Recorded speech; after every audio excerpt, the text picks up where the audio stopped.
Hello दोस्तों, कैसे हैं। आज हम एक नई टॉपिक को लेकर आए हैं और वो टॉपिक है हायर एजुकेशन के लिए आपका एक सपना। जिन बच्चों ने 12वीं पास कर ली उनके लिए बिल्कुल अच्छा समय है कि वो कॉलेज में एडमिशन ले। और कॉलेज में एडमिशन के लिए हायर एजुकेशन डिपार्टमेंट के द्वारा एडमिशन की जो प्रोसेस है वो स्टार्ट कर दी गई है। 19 जून से प्रोसेस स्टार्ट हो गई है और ये 28 जून तक ऑनलाइन एडमिशन का पोर्टल शुरू रहेगा। इसके बाद डॉक्यूमेंट वेरिफिकेशन करेगी कॉलेज साथ के साथ 30 जून तक, और 5 जुलाई को पहली मेरिट लिस्ट लगेगी और जो 20 जुलाई तक वैलिड होगी, जिसमें जैसे आपका नाम आ जाए उसमें आपको उसी समय फ़ीस जमा करवानी होगी और 21 जुलाई से आपकी कॉलेज में क्लास लगनी आरंभ हो जाएगी। और उसके बाद अगर कोई सी कॉलेज में कोई सीट बचती है तो ओपन काउंसलिंग भी की जा सकती है। अब बात यह है कि आपको कॉलेज में एडमिशन के लिए रजिस्ट्रेशन कैसे करना है। जो आप स्क्रीन देख पा रहे हैं इसके ऊपर ये जो 3 लाइनिंग है, 3 लाइन के ऊपर जैसे क्लिक करोगे तो एक ऑप्शन दिखाई दे रहा है स्टूडेंट रजिस्ट्रेशन का। सबसे पहले आपको कॉलेज में एडमिशन के लिए पोर्टल पर फॉर्म भरने के लिए, और ये फॉर्म पूरी तरह से ऑनलाइन है, किसी भी कॉलेज में अब जाके प्रोस्पेक्टस नहीं मिलने वाला जो लगभग 5-6 साल पहले मिलता था। तो स्टूडेंट को रजिस्ट्रेशन करना है और इसके लिए जो फ़ीस रखी गई है डिपार्टमेंट के द्वारा वो 100 रुपये रखी गई है। फ़ीस आप ऑनलाइन कोई भी मेथड है, डेबिट कार्ड, क्रेडिट कार्ड के माध्यम से या QR कोड के माध्यम से पे कर सकते हैं। तो सबसे पहले आपको स्टूडेंट का रजिस्ट्रेशन करना होगा और एक ही स्क्रीन खुल कर आएगी जिसमें आपको अपना फुल नेम दर्शाना है, फादर नेम है, जेंडर सेलेक्ट करना है, ईमेल एड्रेस और मोबाइल नंबर। ये सबसे इम्पोर्टेंट चीज़ है, ईमेल एड्रेस और मोबाइल नंबर। कई बार बच्चे साइबर कैफ़े या किसी CSC के द्वारा फार्म भरवाते हैं तो वहाँ पर ईमेल एड्रेस और मोबाइल नंबर अपना खुद का दे दिया जाता है, जिससे बच्चों को बाद में बहुत सारी प्रॉब्लम होती है। और ये 3 चीज़ें जो नाम है और ईमेल एड्रेस और मोबाइल नंबर ये एडिटेबल नहीं होगा और आपका OTP भी इसी पर जाएगा।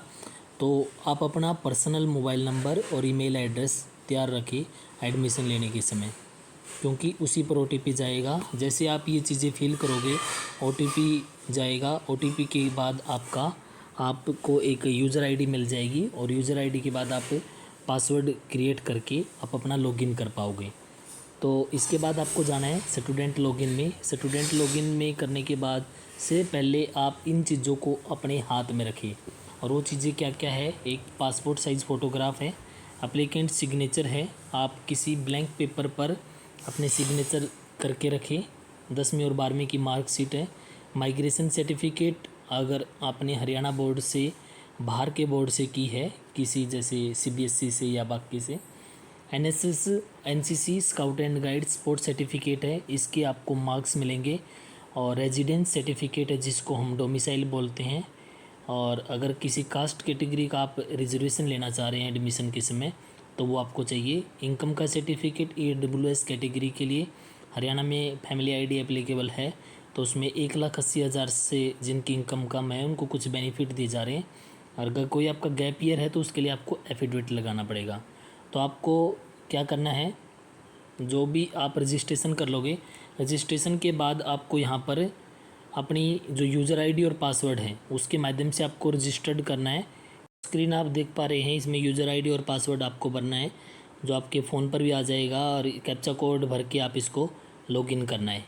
जैसे आप लॉगिन करोगे एक स्क्रीन खुल कर आएगी जिसमें आपको पर्सनल डिटेल्स भरनी है, एकेडमिक क्वालिफ़िकेशन वगैरह भरनी है। मैंने ये कुछ रजिस्ट्रेशन किया था, फिर भी मैं आपको 1 बाय 1 करके दोबारा दिखाऊंगा कि हमें इसमें क्या क्या फिल करना है।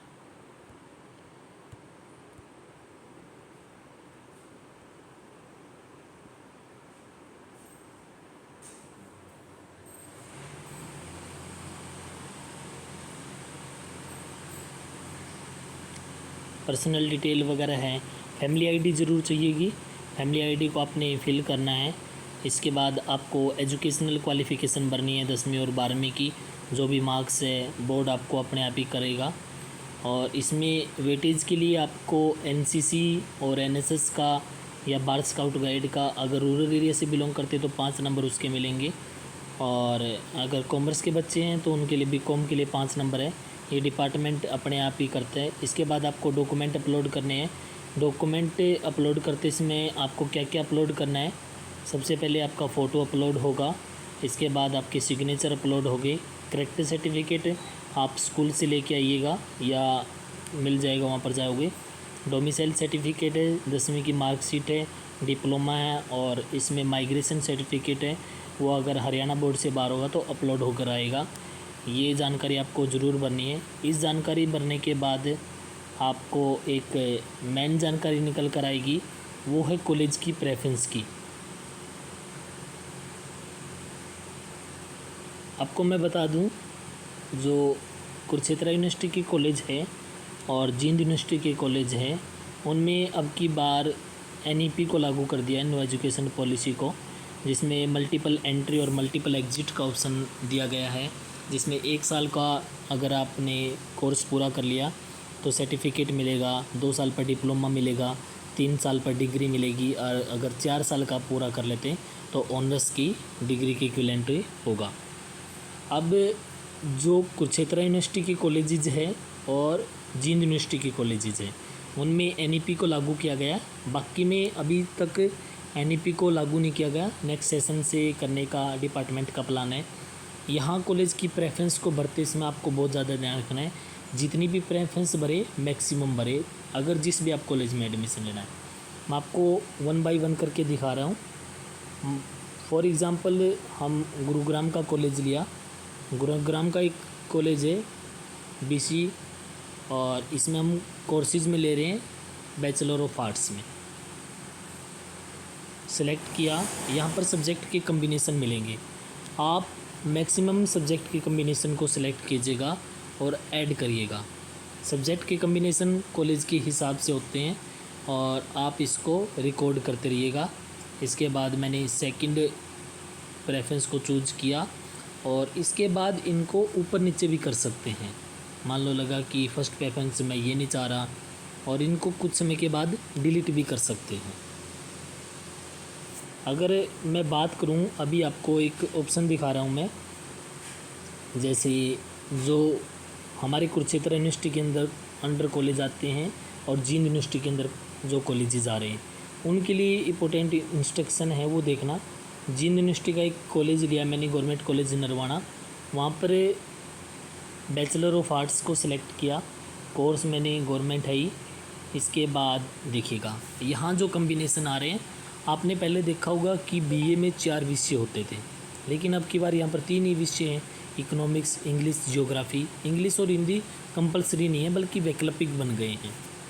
इसको सेलेक्ट करेंगे, ऐड करेंगे, तो इस तरह के बहुत सारे ऑप्शन आपको सेलेक्ट हो जाएंगे।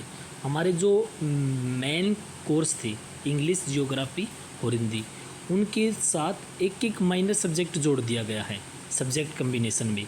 जो आप पढ़ना चाहे पढ़ सकते हैं और स्किप करना चाहे स्किप भी कर सकते हैं। इकोनॉमिक्स है, पॉलिटिकल साइंस है, हिस्ट्री है। मेन जो सब्जेक्ट आपके रहेंगे, जो आपने सब्जेक्ट कम्बिनेशन को चूज किया था, इंग्लिश, जियोग्राफी, हिंदी, जिसके आगे सीसी लिखा हुआ है, क्रेडिट कोर्स है, और इकोनॉमिक्स माइनर है, यहाँ पर पॉलिटिकल साइंस माइनर है, हिस्ट्री माइनर है। तो सभी स्टूडेंट से एक रिक्वेस्ट है कि जो भी कॉलेज में आप एडमिशन लेना चाह रहे हैं, कि मैं चाह रहा हूँ किसी कॉलेज में एडमिशन लेना, तो सब्जेक्ट कम्बिनेशन को मैक्सिमम चूज करें ताकि उसका उस कॉलेज में एडमिशन हो। अगर हम बीकॉम्स की बात करें तो बीकॉम में ये जो सब्जेक्ट का कम्बिनेशन है, ये कॉलेज लेवल पर छोड़ दिया गया है। कॉलेज लेवल वाले अपने आप चूज करेंगे कि उनको किस तरह का पोर्टफोलियो बनाना है। तो इस तरह के आप 1 बाय 1 सेलेक्ट करेंगे। इसके बाद जैसे ही सेव एंड नेक्स्ट करेंगे, सेव एंड नेक्स्ट करने के बाद आपका ये फॉर्म फाइनल सबमिट पर चला जाएगा। फाइनल सबमिट करने से पहले सभी स्टूडेंट से रिक्वेस्ट है कि इसको एक बार ज़रूर से ज़रूर चेक कर ले ताकि कोई गलती ना रहे। और जब डॉक्यूमेंट वेरिफिकेशन के लिए कॉलेज पर जाएंगे तो आपके जो फ़ोन नंबर दिया था और आपने ईमेल एड्रेस दिया था, उसके ऊपर ऑब्जेक्शन लग के आएगा। तो आपको अपना लॉगिन करके, स्टूडेंट लॉगिन में करके, और आपने उसमें जो ऑब्जेक्शन है उसको रिमूव करना है। सबसे पहले जब मैंने वीडियो स्टार्ट की थी तो उसमें ये बताया था कि मोबाइल नंबर और ईमेल एड्रेस आपका स्वयं का होना चाहिए। अगर नहीं है तो आप उसकी अरेंज करें। अगर आप अपनी सिस्टर का, ब्रदर का दे रहे हैं तो उनके टच में रहें। अगर कोई मैसेज डिपार्टमेंट की तरफ से आ रहा है तो उसको ध्यान में रखें। तो एनईपी में जो बच्चे बीएससी साइंस नॉन मेडिकल के बच्चे थे और मेडिकल के बच्चे थे, उनके लिए अब कोर्स का नाम चेंज कर दिया गया है।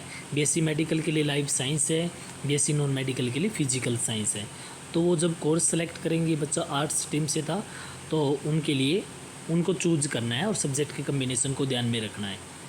तो आशा है कि आपने इसको ध्यान से सुना होगा, और जो भी क्वेरी होगी आप कमेंट सेक्शन में मेरे को व्हाट्सअप कर दीजिएगा।